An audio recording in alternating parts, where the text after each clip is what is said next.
Hello hello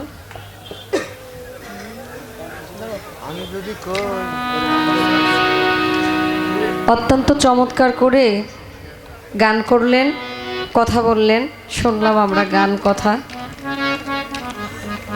গানের মধ্যে শুনতে পারলাম পুরুষ এমন একটা বিষয়, পরোয়ার দিগার নিজেও পুরুষ। মানিক দেওয়ান সাহেবের নিজের লেখা গান, পুরুষকে ভক্তি করার কথা বললেন, সবই ঠিক আছে, ভালো কথা। পুরুষ সম্মানের জিনিস, পুরুষের ভক্তি করাই যায়। উত্তম পুরুষ, মধ্যম পুরুষ, অধম পুরুষ। এখন সবাইরই তো আর ভক্তি করলে চলবো না, যে উত্তম পুরুষ তাকেই কেবল ভক্তি করতে হবে, কথা সত্য। এখন পুরুষ তো ভক্তির জিনিস, ভক্তি করা যায়, তাই বলে যে পুরুষই খালি ভক্তি পাবে বিষয়টা এমন না, নারীরাও ভক্তি পায়। পুরুষের ভক্তির জায়গা থাকলে নারীরও ভক্তির একটা জায়গা আছে আছে। খালি পুরুষেরটাই কবেন, নারীরা কবেন না, ব্যভিচারী হয়ে যায় না বিষয়টা। প্রশ্ন করলো, আসলেই প্রশ্ন তো বাবা করছে, এমন একটা জায়গার মধ্যে এক প্যাচ দিছে, মনে করছে খাদিজা মানিকগঞ্জ আজকে প্রথম আসছে, এমন একটা প্যাচ দিয়ে দিমো জানিস এখান থেকে না সুইটা যাইতে পারে। এইটা যদি ভাইবা থাকে তাইলে মনে করেন শীত গেছে গা, শীত আর নাই। বলতেছে নারীকে এত সম্মান আল্লাহ করলো, নারীকে সৃষ্টি করলো, আদমও সৃষ্টি করলো, নারীকেও সৃষ্টি করলো, মানে আদম হাওয়া দুজনকে সৃষ্টি করলেন।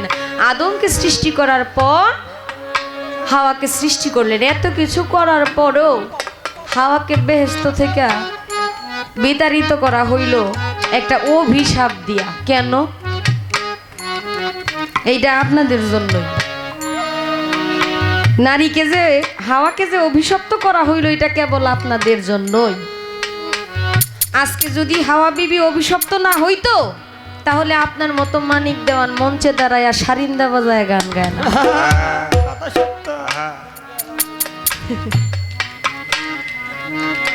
আপনারা জানেন বাবা অনেকেই ঘটনা, আল্লাহ পাক আদম আলাইহিস সালামকে সৃষ্টি করলেন।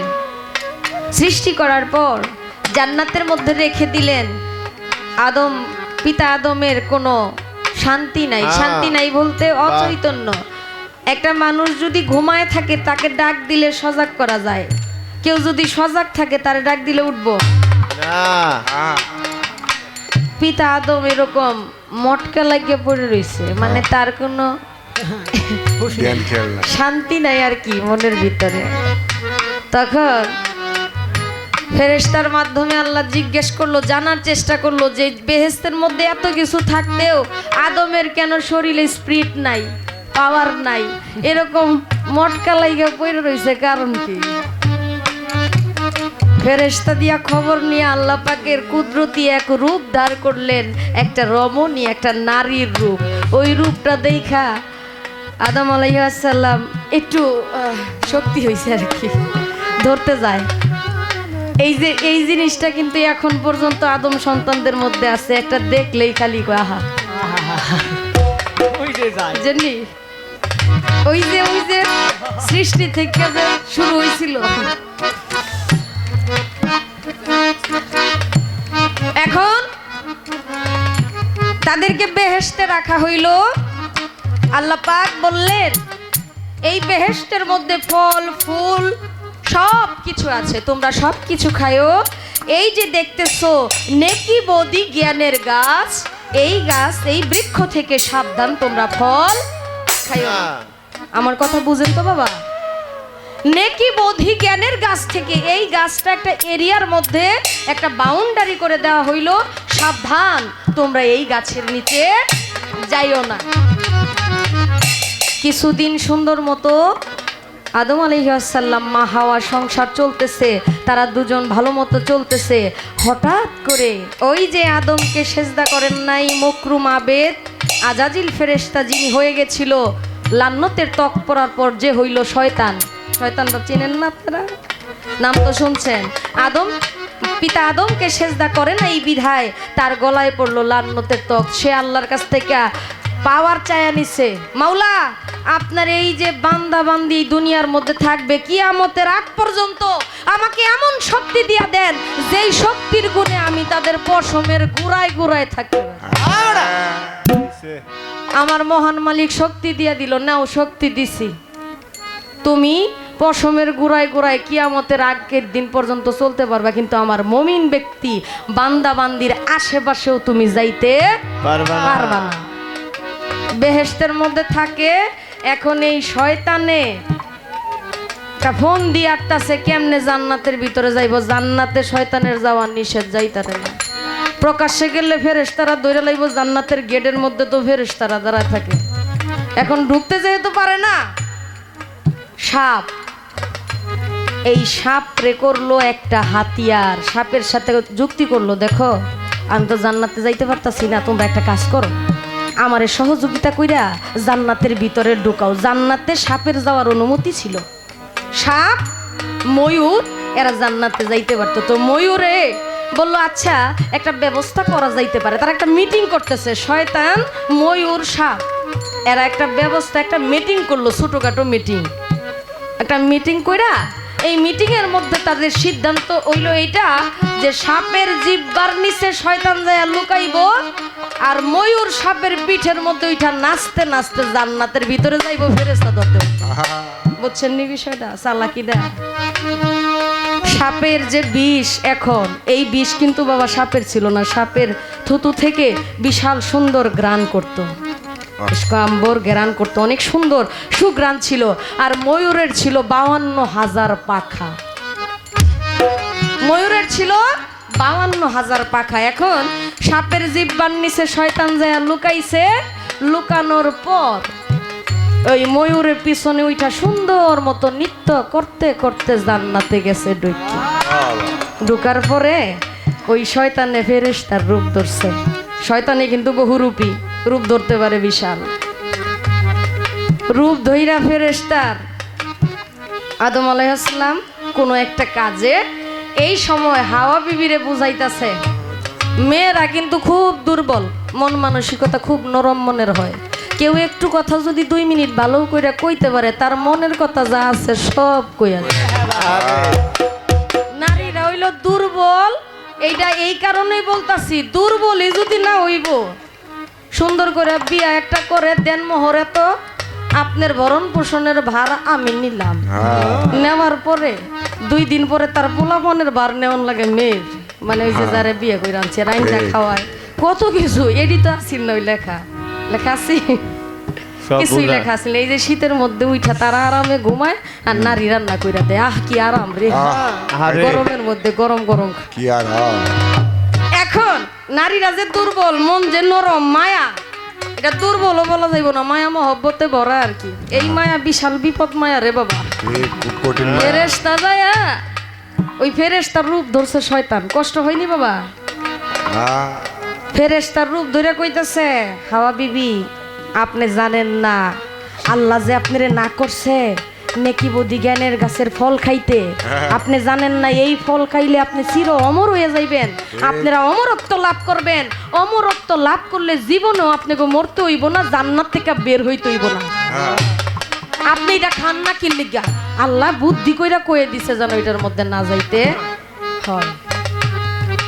এই কথা বলার পর হাওয়া বিবি কয় সত্যিই তো, আমরা জান্নাতে থাকবো, সুখে থাকবো, ভালো থাকবো, তাইলে কয়টা ফল ছিঁড়া খায়ালাই। হাওয়া বিবি কয়েকটা ফল খাইয়া সেই দিক দিয়া কয়েকটা ফল ছিঁড়া আদম আলাইহিস সালামের জন্য নিয়ে গেছে। নিয়ে যায় ঘরের ভিতরে একটা দিছে, দেওয়ার পরেই ফেরেশতা যায় এমনি টিডি মাইরা ধরছে। এই দেখেন নারীদের গলার এখানে লেবেল খায়া লাইছিল যে, আর পুরুষেরটা আটকায় রাখছিল দেখে এই জায়গাটা একটু ফুলা। আতায় দেখেন, হাতায় দেখেন, হাতায় দেখেন, এই যে গিট্টটার মতো, এই যে জায়গাটা না। আচ্ছা, এই যে খাওয়াটা বন্ধ করে দিল, আল্লাহ পাক গাইবী ভাবে আওয়াজ দিল, হে আদম এটা কি করতেছো তুমি? তোমাকে নিষেধ করা হয়েছিল এই নেকিবদি জ্ঞানের গাছের ফল তুমি খাইও না, তাহলে তুমি খাইলা কেন?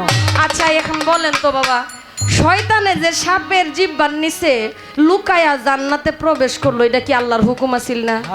আল্লাহর হুকুম ছাড়া যদি গাছের পাতাও না নড়ে, এই ময়ূর যে সাপের পিঠে ওইটা নাচতে নাচতে জান্নাতে গেল, ফেরেশতা দেখতে পারছিল না? এটা দেখা উচিত ছিল না? এখন ফেরেশতার রূপটা শয়তানরে ধরায়া এখন হাওয়া বিবির এই ধোকাটা দিয়া তারে কি করলো? আল্লাহ পাক অভিশাপ করলো, এই দুনিয়ার মধ্যে তোমাকে এইখানে আর রাখা হবে না, তোমাকে এই জান্নাত থেকে বিতাড়িত করা হইল। ওই যে ওই নেকি বোধি জ্ঞানের গাছের ফল খাওয়ার সঙ্গে সঙ্গে আদম আলাইহিস সালাম এবং মা হাওয়া বিবির শরীরে যে জান্নাতি পোশাক ছিল সেটা খুলে গেছিল। খুলে যাওয়ার পর তাদের ভিতরে একটা লজ্জা বোধ সৃষ্টি হয়েছে। লজ্জা কিসের? এতদিন তারা যে জান্নাতে ছিল তাদের এই লজ্জা এইটা ছিল না, তারা বুঝতেই পারে নাই আসলে লজ্জা শরম বলতে একটা বিষয় ছিল।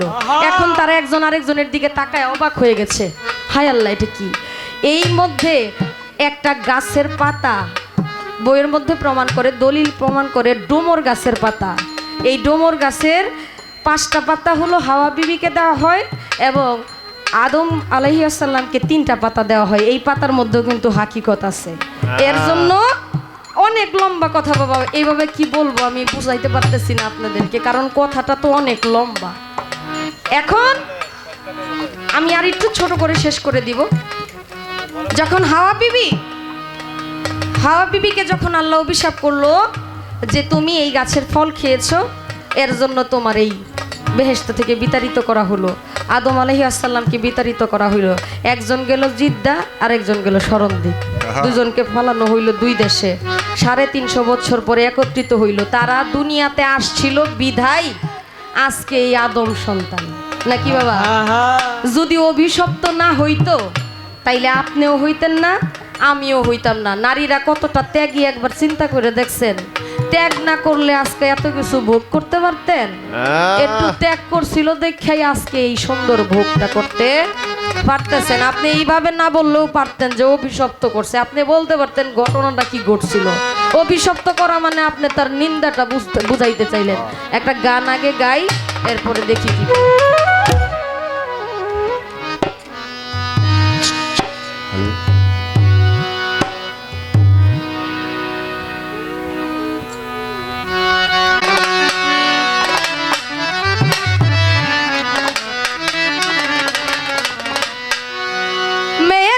জগৎ পয়দা, মেয়ের পেটে জগৎ পয়দা, এই জগতে এক জায়গাতে আছে বসে। নিন্দা করো কিসে মাইয়া, নিন্দা করো কিসে? মেয়ের পেটে জগৎ পয়দা, মেয়ের পেটে জগৎ পয়দা, এক জায়গাতে আছে বসে। নিন্দা করো কিসে নারীর, নিন্দা করো কিসে?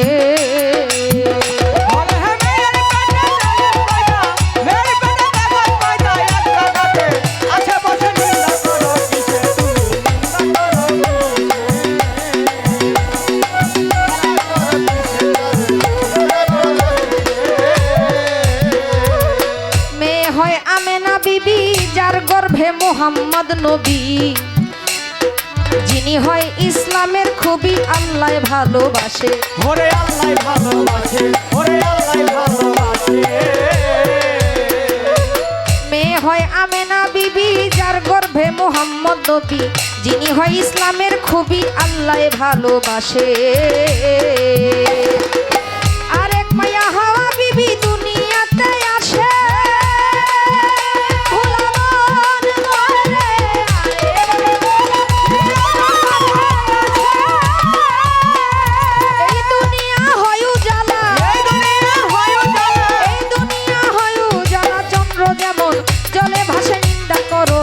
তুমি নিন্দা করো কিসে?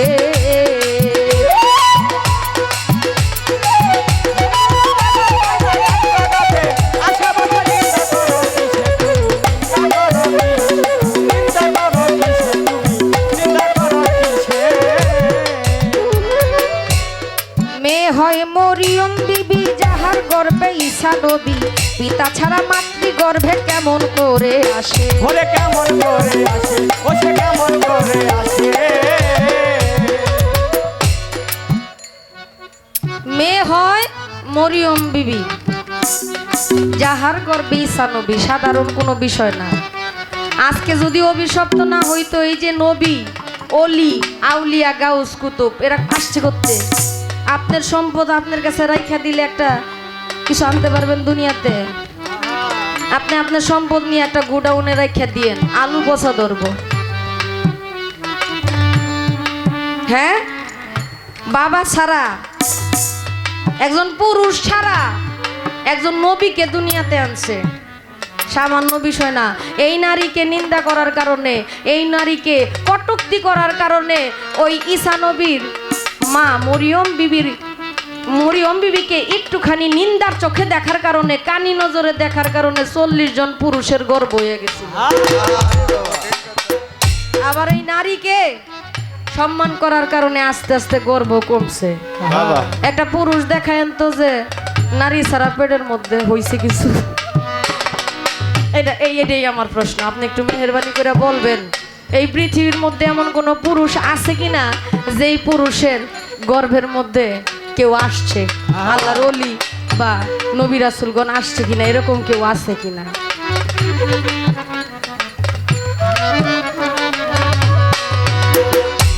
মেয়ে হয় মরিয়ম বিবি, যাহার গর্ভে ঈসা নবী, পিতা ছাড়া মাতৃ গর্ভে কেমন করে আসে? চন্দ্রিদাসে বর্ষি বাইল রজকিনীর আসে,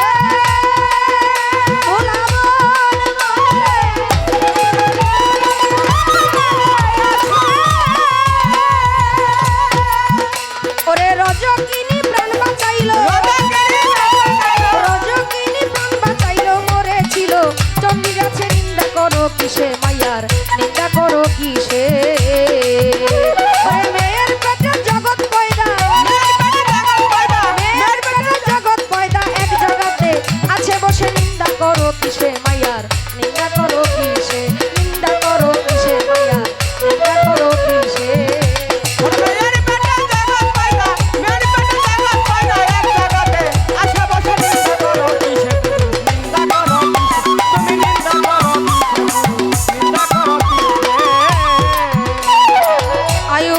সজ্জার পরে বিবি রহিমা তার খেদমত করে, মাথার চুলগুল বন্ধক দিয়া খায় তাহারে।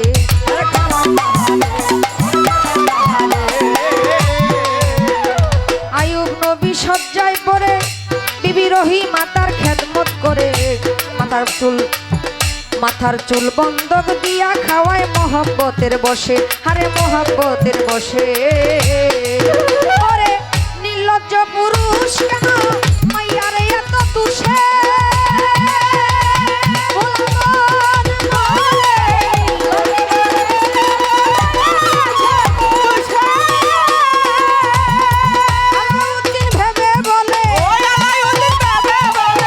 আলাউদ্দিন ভেবে বলে তোর মাইয়া ছাড়া উপায় কি রে? নিন্দা করো কিসে মাইয়ার, নিন্দা করো কিসে?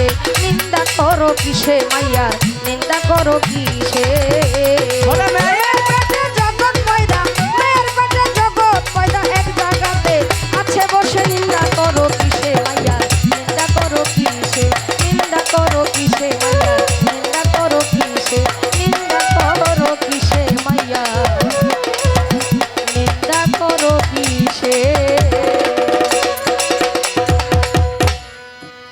ওরে নদীর পারে ঘোরা দেখা, নদীর পারে ঘোরা দেখা, এই ডারে কই গাবিনো নাই আন্তাজের মার জামাই আইছে চান মরলের রে ভাই। ওরে আন্তাজের মার জামাই আইছে চান মরলের রে ভাই।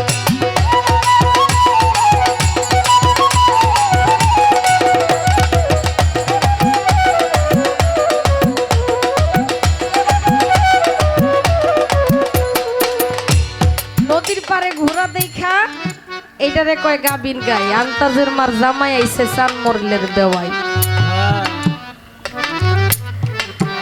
একটা গান করেছিলাম বাবা, গানটা হইল আমার আর কিছু লাগে না ভালো, কানুষা বাবার নাম ছাড়া আমি তোমার পীড়িতের মরা। তোরা যাই না কি করবি তোরা, বুঝা কি করবি তোরা, আমি দয়ালের পীড়িতের মরা। বলতেছে এই গানটা আমি প্রথম আবার এক বাবাজিকে নিয়ে গাইছিলাম, গাওয়ার পর থেকে এখন অনেকেই গানটা গায়।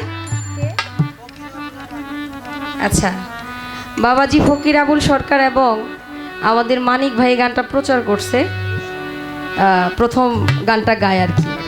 তো আমি হেমায়ত কাকার সাথে একটা গান করতে গিয়েছিলাম মাদারীপুর, ওখান থেকে গানটা আমার ভালো লাগে, আমি গানটা গাই, প্রায় মঞ্চেই গাই। তো বলতেছে যেটা পীড়িত করলে মানুষ জানবে, এইটা জানলে সমস্যাটা কি? ভাইরে, এখানে একটা হাকিকত আছে, এখানে একটা গোপন বিষয় আছে, আপনি বাদ দিয়ে দিচ্ছেন, এটা আপনার ব্যক্তিগত বিষয়। আপনার যন্ত্রণাটা কি অন্য কেউ অনুভব করতে পারবে, এটা আপনার মনে হয়? হ্যাঁ, এটা কোনোদিনও সম্ভব না। আপনি ইচ্ছে করলেই এটা সম্ভব না। আপনার ভিতরে যে অনুভূতিটা আছে, আপনি যে যন্ত্রণাটা ভোগ করতেছেন, এই যন্ত্রণাটা একজনে বলতে পারে, সান্ত্বনা দিতে পারে, ভাই মানিক তুমি কষ্ট নিও না, ঠিক হয়ে যাবে সব কিছু। কিন্তু আপনার ভিতরে যে আগুন জ্বলতেছে, সেই আগুনটা কিন্তু আপনি কাউরে দেখাইতে পারবেন না। আপনি যার জন্য পাগল হইছেন, যাকে আপনি ভালোবাসেন, যার মহব্বতে আপনি সব কিছু বিলীন করে দিয়েছেন, যাকে দেখলে আপনি উলমাতের মতো হয়ে যান, তারে দেখলে অন্যজনের বিরক্তও লাগতে পারে না? আপনার যারে ভালো লাগে তাকে আমারই ভালো লাগবে, বিষয়টা তো এমন না। বিষয়টা যেহেতু এমন না, তাই আমার যন্ত্রণাটা আপনি বুঝবেন না, আপনার যন্ত্রণাও আমি বুঝবো না। এটাই হইল বড় কথা। আমার দুঃখ আপনার যাই না কোনো লাভ নাই। আমার দুঃখ দেখে আপনার হাসতে ইচ্ছা হইতে পারে, আপনার দুঃখ দেখেও আমার হাসতে ইচ্ছা হইতে পারে। এর জন্য যার যার যন্ত্রণা তার।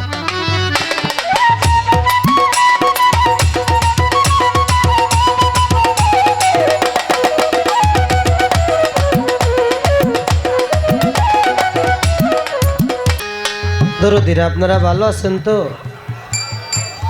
কেমন কেমন জানি একটু ঠান্ডা ঠান্ডা মনে হইতাছে। আপনারা ভালো আছেন? হ্যাঁ, আলহামদুলিল্লাহ। আপনারা যদি ভালো থাকেন, আমরা যে দুজন শিল্পী আসছি, আমরা অনেক বেশি ভালো থাকবো, কারণ আপনারা শিল্পী হিসেবে ভালোবাসেন, শিল্পী মনে করেন, বিদায়ী আমরা শিল্পী। মূলত আপনারা যদি আমাদেরকে ভালোবেসে কাছে না টানতেন, আমাদের 2 পয়সারও কোনো মূল্য ছিল না। শত সহস্র কোটি ভক্তিবাদ জানাই আপনাদের প্রতি।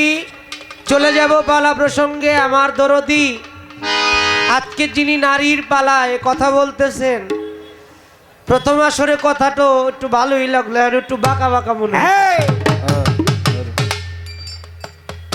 আমি কি নারীর কোনো বদনাম করছি?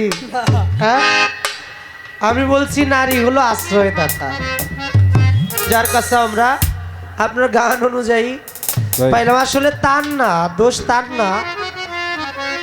আমি এখান থেকে এই যে বাঁকা কথা কইছে, বাঁকা দিক গেছে, এটা দোষটা কিন্তু তার না। দোষটা কিসের, এটা আমার আল্লাহ বলে দিছে। এটা এই কারণে পবিত্র কোরআন প্রমাণ করেছে, হাওয়াকে আল্লাহ সৃষ্টি করেছেন আদমের বাম পাজরের রেহান নামক হাড় দিয়ে। এই রেহান নামক হাড়টা হলো বাঁকা হাড়। তা আসলে ওনাকে কথাবার্তা একটু বাঁকা হইব, এটা সহ্য করার ক্ষমতা আদম রে, পুরুষরা আল্লাহ দিছে।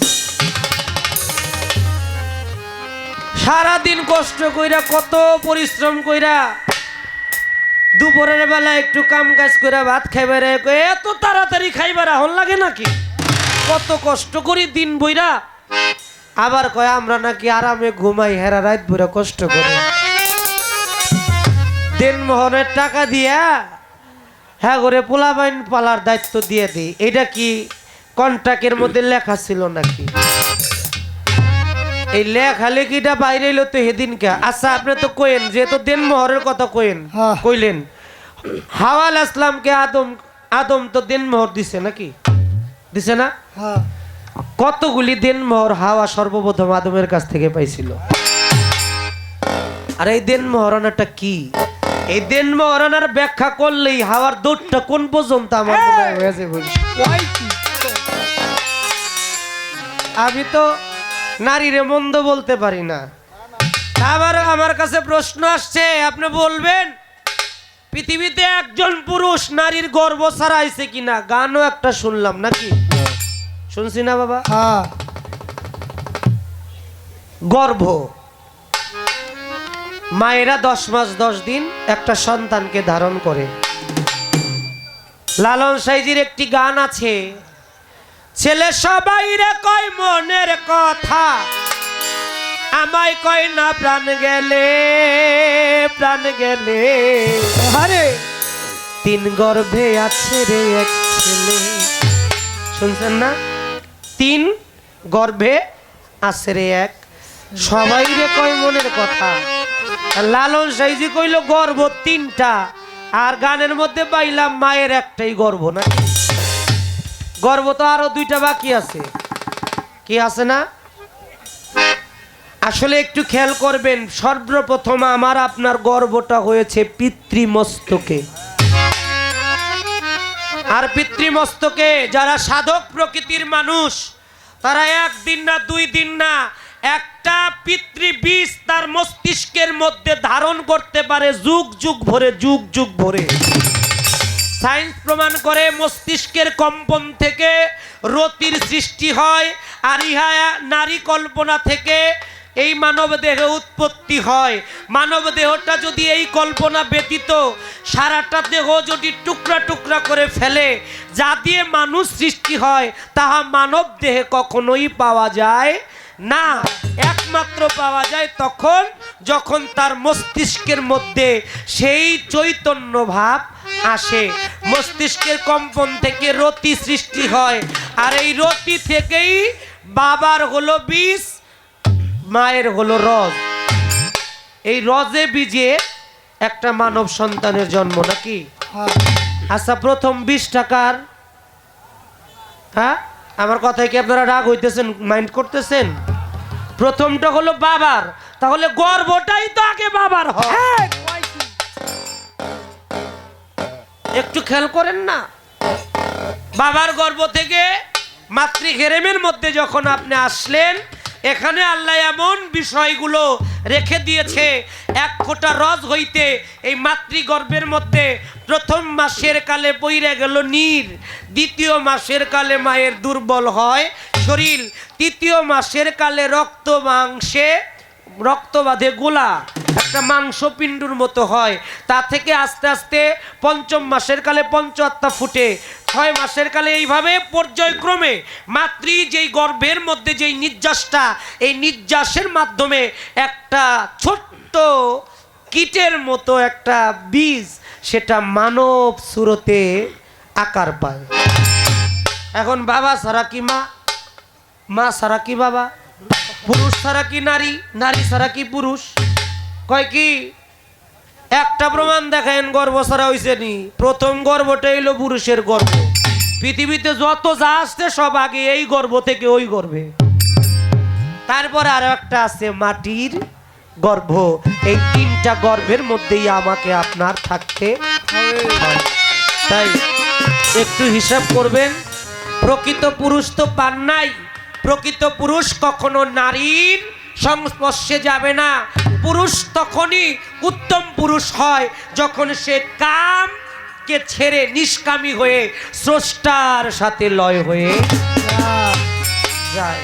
ওইসব পুরুষের হাজার হাজার নারী এসে তার সেবা করে, তার চরণ পাওয়ার ইচ্ছা করে, কারণ ওই পুরুষটাই তার এহকাল পরকাল 2 কালের মুক্তির ব্যবস্থাই করে দিতে পারে। একটা গান আপনাকে শোনাই, বাউল সম্রাট আব্দুর রশিদ সরকারের এই গানটি আপনি একটু শুনেন।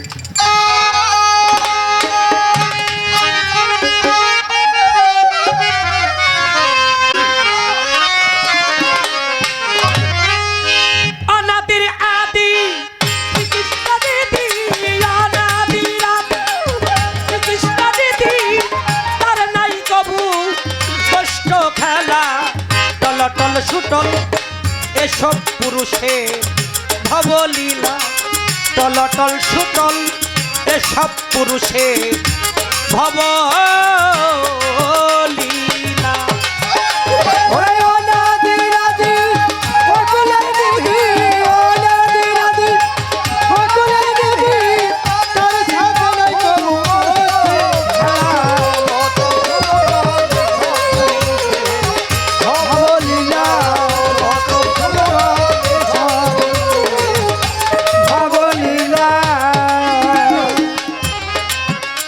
সবাই মানিকগঞ্জের মানিক।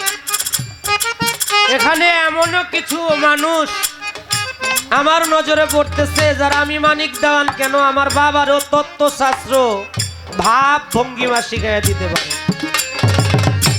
কিন্তু কেন আসছে বসে এখানে, কেন আছে এত কষ্ট করে? ভাত খাইলে হয় পেটের ক্ষুধা নিবারণ, আশেক যারা, ভাবুক যারা, গুরু ভক্ত যারা, প্রেমিক যারা, তাদেরা গান শুনলে হয় আত্মার ক্ষুধা নিবারণ। এখানে আত্মার ক্ষুধার জন্য সবাই বসে আছে, চাতক পাখির ন্যায় চেয়ে আছে কখন যেন শিল্পীর মুখ থেকে আমার হৃদয়ের কথাটা বের হয়ে আসে। তাই আপনাদের বুঝাবার মতো ক্ষমতা আমার নাই। পুরুষের ভাব প্রকৃতি যদি জানতে চায় তাহলে এই গানটা একটু ভালো করে নির্ণয় করলেই আমার মনে হয় ওই পুরুষের সন্ধান পেতে পারবেন যেই পুরুষের জন্য সবাই আকুল হয়ে থাকে, পাগল হয়ে থাকে। আমি যদি একটাবার সেই পুরুষের চরণ পাইতাম আর যদি তাকে সেবা করতে পারতাম। তাই অনাদি রাধি বকুলের দিদি ওর নাই কবু কষ্ট খেলা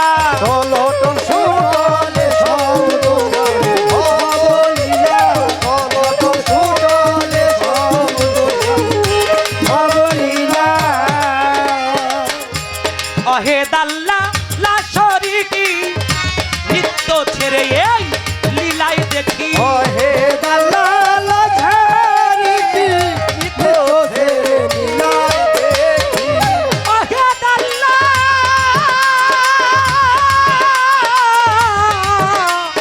অহে দাল্লা অহে দাল্লা লাশরি কি নিত্য ছেড়ে লীলাই দেখি।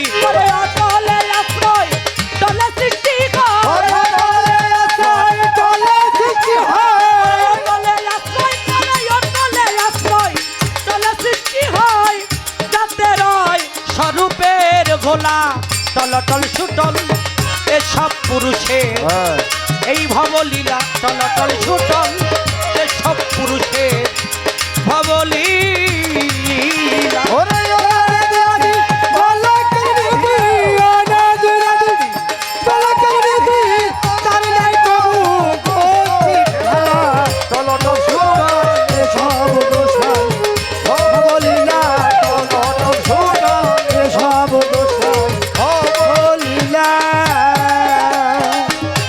স্বরূপেতে করিয়া আশ্রয় এই সৃষ্টির মধ্যে কে কথা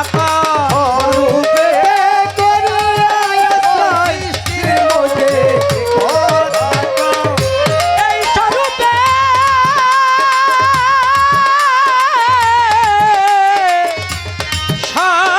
স্বরূপে স্বরূপে করিয়া আশ্রয় সৃষ্টির মধ্যে কে কথা কয়।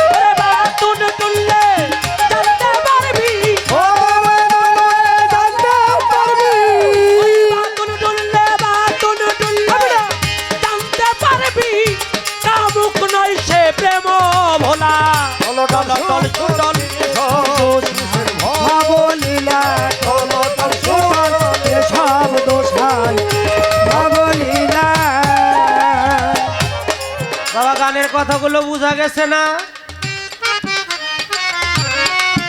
প্রেম মেলা মিলাইছে রসিক ছেড়ে দিয়া যত আচার বইবি। মেলা মিলাইছে এই যে দেখো প্রেমের মেলা আমার কানুষা বাবা মিলাইছে, নারী পুরুষ একই সাথে বসে আছে, এখানে কোনো জাগতিক কল্পনা চিন্তা কারোর মধ্যেই নাই। বাড়িতে চোর ঢুকছে, কোথায় কি হইতেছে এই মানুষগুলোর এই চিন্তা এখন না। এই প্রেমের মেলায় বসেছে, আল্লাহ এই প্রেমের জন্যই পৃথিবী সৃষ্টি করেছে, আর সেই প্রেমের মধ্যেই মজে ছিল হযরত আদম। তিনি বেহেশতের মধ্যে মালিককে ভাবতেছে, মালিককে চিন্তা করতেছে, শয়তান চক্রান্ত করলো। আচ্ছা আমার দরদির কাছে কিছু উনি তো রাগ হয়ে যায়, কিছু কইতে পারি না। আচ্ছা, নারী লোককে পবিত্র কোরআন শরীফে শয়তানের বাহক বলা হয়েছে কেন? হ্যাঁ ধরে লাইছে। কথাটা কি বোঝা গেছে না?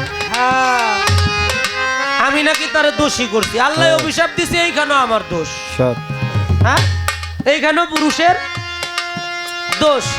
কয় আল্লাহ তো সবই জানে, আল্লাহ যাই না শুই না, তার মানে আল্লাহরে চক্রান্তকারী বানাইতেছে এই নারীর জাতি। হ্যাঁ, আল্লাহরে দোষ দিতেছে। তিনি কি দোষী? তারে কি দোষ দেয়া যাবে? তারে দোষ দেয়া যাবে না। আচ্ছা, অনেক কথাই তো কইলো, আমি প্রমাণ দিয়ে গেছিলাম আল্লাহ পাক আদম রে বানাইছে তার নিজ সুরত দিয়া, তাইলে হাওয়ারে কার সুরত দিয়া বানাইছে একটু কওয়া দরকার না? তাই তো কয় আল্লাহর এক অবয়ব রূপ নারী আকৃতিতে আদমের সামনে আসলো, তার মানে আল্লাহ নারী। অবয়ব রূপ বলতে তার মতো আর একটা, তার মানে কি আল্লাহ নারী?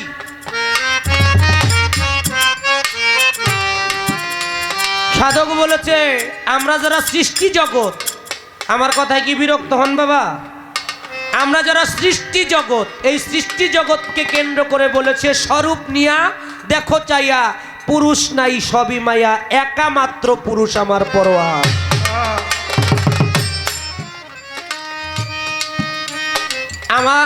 আমি যে পুরুষ, আমার আকৃতি, আমি ধন্য। তিনি আমাকে তার আকৃতি দিয়েছে, পুরুষ আকৃতি দিয়েছে, আমি ধন্য তার জন্য। আমার আর কিছু দেয় না, দরকার নাই। তিনি তার সুরত আমার এই সেরাতের মধ্যে দান করেছে, এখানে আমি ধন্য। আমি তো দোষী ছিলাম না, আমি তো তার ধ্যানে মগ্ন ছিলাম। কোত্থেকে শয়তানের চক্রান্ত নিয়ে হাওয়া আইসা আমার এই মুখের মধ্যে গন্ধম দিয়ে দিল, আমি এইখানে ধরলাম, এর জন্য আমার এইখানটা উঁচা আছে। আমি তো নিতে চাইলাম না। চক্রান্তটা করলে কে? হাওয়ার সাথে শয়তান চক্রান্ত করছে। এখানে আদমের দোষ কোথায় বাবা? পুরুষের দোষটা কোথায়? ও মায়েরা, পুরুষের দোষ আছে এখানে? ওই যে মায়েরা মাথা ঝুলা হয়ে যেতে হবে, কি কামটা করে? আরে বাবা, কি কামটা করে? এখানে দোষ নাই। তাই সেই পুরুষকে চিনতে হবে যে উত্তম পুরুষ। ওই উত্তম পুরুষ রসিক পুরুষ, ভাবুক পুরুষ। তারা ছিল অলি, তারা ছিল আউলিয়া, তারা ছিল নবী, তারা ছিল রসুল, তারা ছিল যুগের মহামানব, মহারিষি, ধ্যানী, জ্ঞানী, বৈষ্ণব, সাধু। ওই সব সাধুর চরণে এখনো যদি কেউ যাইতে পারে ভক্তি সহকারে, শয়তানের ক্ষমতা নাই। তার চরণ আশ্রয় যদি কেউ নিয়ে থাকে, আদমের চরণ আশ্রয় নিয়ে এখনো যদি কেউ থাকে, শয়তানের বাবারও ক্ষমতা নাই আদমের ক্ষতি করতে পারে। আদম নিয়ে কথা বলতেছি, আবার কেউ কেউ মনে করেন না যে পালাটা মনে হয় আদম হাওয়া দিচ্ছে না। ওই হাওয়া হলো নারী, আদম হলো পুরুষ, আকৃতি দুইটাই। তাই বাবা, গোড়ার মধ্যেই এত ভেজাল, আর এই ভেজাল স্টেজের মধ্যে কইতাছে মাথাটা নত না কইরা কয় পুরুষই সবকিছু করছে।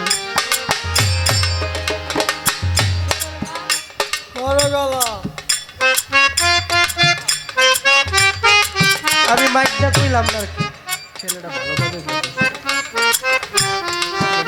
তাই এই পুরুষকে চিনতে হবে যে তার সাথে প্রেম মেলা মিলাইছে রশি ছেড়ে দিয়া আচার বৈধি।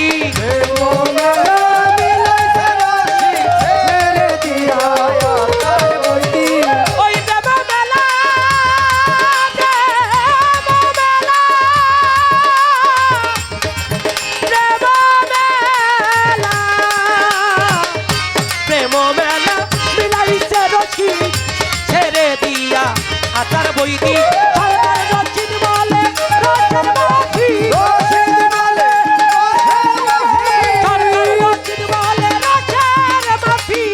ডুব দিয়া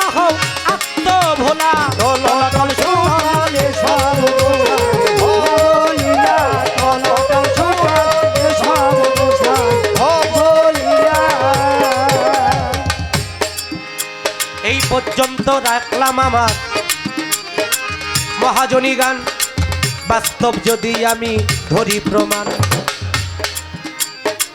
এই বিশ্বের মধ্যে অল্প কয়েকদিন আগে এটি ইউটিউবের মধ্যে প্রচার হয়েছে, বাবারও দরকার, সেখানে এই কাজে মায়ের কোনো দরকারই নাই। টেস্ট স্বরূপ 400 ওয়ার্ড করেছে, এক একটা ওয়ার্ডে 400 কইরা বীজ রাখা হবে, পিতৃ বীজ। যেই বীজ রাখার ফলে ওইখান থেকেই মায়ের কোনো দরকার হবে না, ওইখান থেকেই পূর্ণ মানুষ হয়ে পৃথিবীতে মানুষ আসবে। তাও আবার অস্ট্রেলিয়ান চেহারা সব। আচ্ছা, এটা কালের পরিবর্তনে, যুগের পরিবর্তনে হয়েছে, তাই বলে কি মায়ের দরকার নেই? আমাদের নারীর দরকার নাই? নারীরও দরকার আছে, পুরুষেরও দরকার আছে। আছে। আল্লাহ এই পুরুষকে সৃষ্টি করেছে, এই যে পুরুষ কত কষ্ট করে বাবা, সকালবেলা বের হয়। আমি জিজ্ঞেস করেছিলাম নারীর প্রতি অভিশাপ কেন? আল্লাহ আদমকে অভিশাপ দিয়েছিল। অভিশাপ মানি তার মন্দচারী করা হয়েছে তা না বাবা। আল্লাহর হুকুম হচ্ছে হুকুম, হাকিম নইরা যাইতে পারে, তার হুকুমটা কখনো নচ্চর হইতে পারে না। আল্লাহর হুকুমটা বহাল থাকবে, এটা রহিত, এটা কখনো পরিবর্তন হবে না। তাই আল্লাহ বলেছিল তোমরা বেহেশতের মধ্যে থাকো, ফলমূল খাও, বেহেশতের মধ্যে যা কিছু আছে তোমরা দর্শন করো, আরামে থাকো, শান্তিতে থাকো। কিন্তু আল্লাহর এই আদেশগুলোকে অমান্য করলো, এটা চক্রান্ত করে। পৃথিবীতে এখনো দেখবেন পুরুষ চক্রান্তটা যদি কমও করে, ঘরের মধ্যে বিভিন্ন মায়েরা পুরুষদেরকে এই চক্রান্ত করে, এই তোমার বড় ভাই গরিব মানুষ, তোমার টাকা পয়সা কামাইতেছে, বড় ভাইরে টাকা পয়সা দিব কে, বাদ দাও। মায়েরা চক্রান্ত করে, বাপ মা বুড়ো হয়ে গেছে গা, বাপ মারে আলাদা করো, এই চক্রান্ত করো, ঘরে বসে কে করে?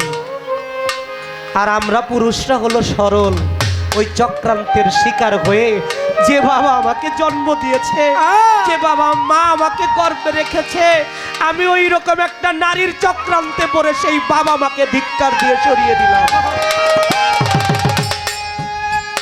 যুগে যুগে যুগে যুগে এরকম চক্রান্ত করে হাজারটা প্রমাণ দিতে পারবো। এই নারীরা চক্রান্ত করে বিভিন্ন সময় যুদ্ধ বাজাইছে, এই নারীরা চক্রান্ত করে ভাইয়ে ভাই আলাদা করে ফেলেছে, এই নারীরা চক্রান্ত করে পিতা পুত্রকে আলাদা করে ফেলেছে। হাজার হাজার প্রমাণ আছে বোন। আমি বলবো নারীরা ভালো যদি ভালোর দিকটা নিয়ে থাকে। শাশুড়ি কেন আমার মা হবে না? সেও তো মা। শাশুড়ি আমার মা হতে পারে না?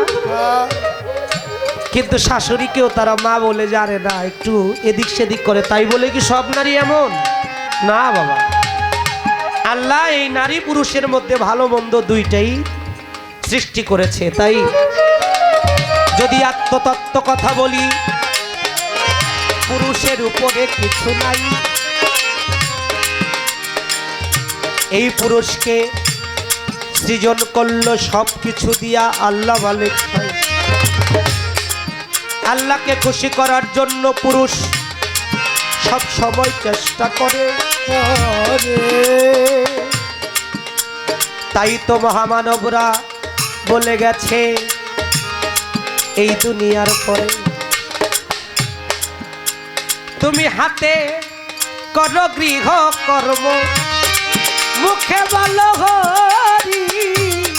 হাতে করো গৃহ কর্ম, মুখে বলো হরি।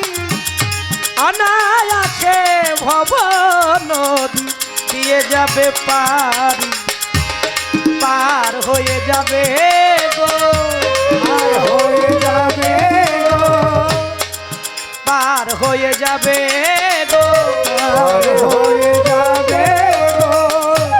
এই যে হাতে গৃহকর্ম করা, পুরুষ কৃষক হবে, জমিনে চাষ করবে, কোরআন শরীফে নারীদেরকে বলা হয়েছে জমিন, পুরুষকে বলা হয়েছে কৃষক। উত্তম সময় উত্তম বীজ জমিনের মধ্যে লাগানোর জন্য আল্লাহ আদেশ দিয়েছে, কিন্তু অভিশাপ স্বরূপ আল্লাহ দিয়ে দিল তোমার ঘাড়ে পড়বে সংসারের ঘানি। সারাটা জীবন তুমি সংসারের ঘানিটাই নেই যাইবা। একটা পুরুষ সারাটা জীবন 24 বছর 25 বছর 30 বছর একটা নারীকে সর্বোচ্চ বিলায় দেয়, কিন্তু একদিন যদি এদিক সেদিক হয় কয় তুমি আমারে কি দিছো, কয় না একদিন। সালে সেই মানুষের মধ্যে অনেক ধৈর্য, আমি অনেক সহ্য, আমি দেখা খালি তোমার সংসার করে অনেক গেলাম। ক্ষমতা। আমি করি তোমার সংসার। এই তো 10-12 বছর 13 বছর গেলে কয় তোমার মতো পুরুষ আমি দেখে তোমার সংসার করি। হ্যাঁ, অন্য কেউ হলে কবে যাইতো গা। কবে যাই তোমরা? এগুলো তাদের গুণ। হ্যাঁ, 14 বছর। আমি তো তাদেরকে খারাপ বলতে পারি না, কারণ আমিও তো কোনো মায়ের গর্ভ থেকে হইছি। আমি তাদের মন্দ বলতে পারি না, আমি সম্মান করি, তবে এগুলো ভালো না। জীবে প্রেম করে যেই জন সেজন্যই সেবী আছে ঈশ্বর। নর এবং নারীকে আল্লাহ সৃষ্টি করেছে ঈশ্বরের সান্নিধ্যের জন্য, ঈশ্বরের সাথে প্রেম করার জন্য, ঈশ্বরকে পাবার জন্য। কিন্তু এই নারী আমাদেরকে দুনিয়ার লোভ লালসা ঢুকাইয়া দেয়। ওমকে 3 তলা বাড়ি করছে, ওমকে এক পাখি জায়গা কিনছে, টিনের ঘর উঠাইছে, তুমি বিল্ডিং উঠাও। এরকম অনেক কিছু বলে। অনেক কথা হয়ে গেল, আর বলবো না। একটা গান গেয়ে বসে পড়ব, শুনবেন সবজনা।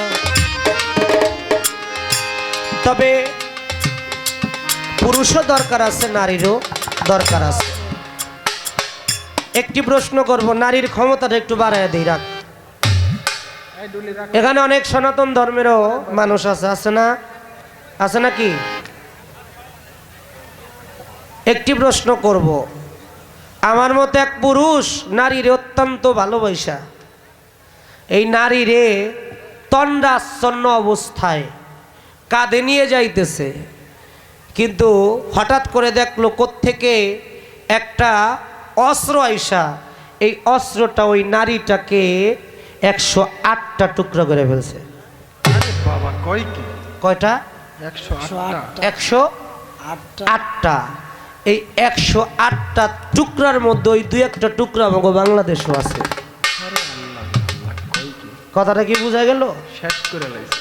ওই 108টা টুকরার মধ্যে 2-1টা টুকরা আমাকে বাংলাদেশও আছে। এই নারীটাকে তার গায়ে কোন অস্ত্র আসলো আর 108টা টুকরা হওয়ার কারণটা কি? সেই নারীটাকে একটা কথাই আপনি বলবেন। ধন্যবাদ সবাই। ওরে টল টল সুতলে সবলীলা, টলা টল সুতলে সবলীলা। ওরে অনাদি রাদি বকুলের দিদি, রাধে রাধে বকুলের দিদি, অনাদি রাদি বকুলের দিদি, তার নাই কবু গোষ্ঠ খেলা, টলটল সুতল এসব দশায় ভবলীলা, টলটল সুতল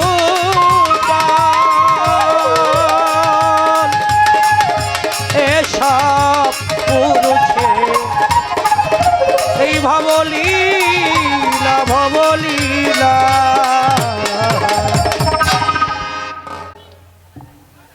এই পর্যন্ত বলা কথা রাখলাম। পরের গানটি শুনলাম মাওলা ভান্ডারীর প্রেমে। কত খেলা জানো রে মাওলা, কত খেলা জানো। হাই তো পুরুষরা এই খেলাগুলোই জানে। গলায় দিয়া প্রেম রশি, প্রেম রশি দিয়ে আস্তে ধীরে টানে, কারণ পবিত্র হাদিস শরীফের মধ্যে আসছে মতু ক্যাবলা আন্তা মত, মরার আগে একবার জিন্দা মরা মরে। খালি এখন তো প্রশ্ন ভিতর দা উজালদা উঠতেছে রে, খালি প্রশ্ন করবারই মন চাইতেছে। কইরালাম, কইরালাম। হ্যাঁ, এ আমরা পুরুষরা জগৎ জুড়ে নবী রাসূল হইল, হ্যাঁ পুরুষরা নবী রাসূল হইল, মায়েরাই গর্বে রাখছে, ঠিক আছে, কিন্তু নবী রাসূল হইল, অলিয়া উলিয়া হইল, আবার ভক্ত বানাইলো, মুরিদ টুরু তো করে, পুরুষেই করে নাকি? আচ্ছা আচ্ছা হ্যাঁ, কথা কন না কে? এই নারী গো কাছে মুরিদ হয় না কে লিগা? কেন নারীরা মুরিদ করতে পারে না? নারী যদি সব কিছুই হয়, আদ্য শক্তি মহামায়া সব কিছুই যদি হয়, হেরা দিনে দিনে ডিজিটাল হয়। এটা আমি লইয়া গাইতাছি ঘুরা ঘুরা। ও ভাই চটপটি মনে পড়ছে, রাখ, আজকে পাইছি ধরে লাইছে রে। জুইতের মতো একটা নারী পাইছি আজকে।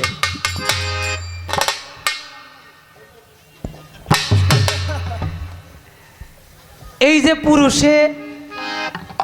পুরুষের কাছে যাওয়ার কথা বলছে, নারীদেরকেও বলছে পবিত্র কোরআনে সূরা মুনতাহানার 12 থেকে 13 নম্বর আয়াতের মধ্যে, যে আপনি আল্লাহর রসুল আপনি ওই সকল নারীদেরকেও মুরিদ করেন। নারীদেরকে যাওয়ার জন্য বলছে পুরুষের কাছে। নারীরা খেলাফত পায় না কে লেগা? নারীরা মুরিদ করবার পারে না কে লেগা? কি দরকার আছে না? আরে কয় কি? অবশ্যই আজকে অবশ্যই। নারী তো পাইছি, আজকে একটু ভালো ভালো কয়েকটা কথা বাইর করে রাখি। আমারে যাই কোক, আমারে কয় বেহাইয়া, আমার উদি গালাগালি করতেছে, আমি কিচ্ছু করিনি, উদি গালাগালি করতেছে, তো আমি তো খারাপ কইতে পারি না, কোক